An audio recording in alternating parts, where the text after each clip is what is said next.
onu qarşılayanlardan olub. Əvvəlcədən əsəbi zəif olanları ekran qarşısından kənarlaşmağa çağırıram.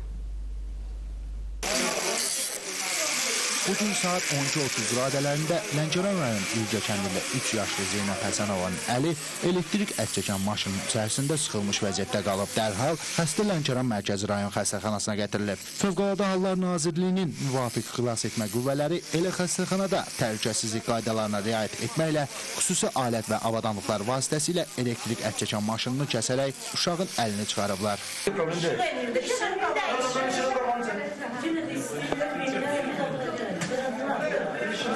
Diqqətsizlik səbəbindən baş vermiş hadisə nəticəsində qızcığaz 3 barmağından məhrum olub. Lənkəran rayon mərkəzi xəstəxanasında ilkin tibbi yardımdan sonra 3 yaşlı Zeynəbin vəziyyəti ağır olduğu üçün təcil yardım vasitəsilə paytaxtın travmatologiya və ortopediya institutuna çatdırılıb. Bunu buradan qaldırın.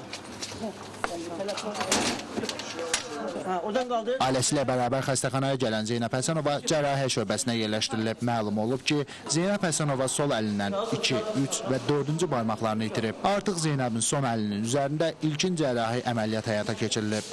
Belə olan hallarda barmaqları qaytarmaq mümkün olmur. Çünki ət maşını onu tamamilə doğrayır, tökür yerə. Gəlmiş hissələr də dağılmış olur. Bundan sonraki məqsəd ancaq qalmış hissələri qoruyub saxlamaqdır. Valideynlər ümumiyyətlə çox, mən yenə də müraciət edirəm valideynlər ki, bu çox artıb bu cür travmalar. Uşaqları elektrik ət maşından uzaq eləsinlər.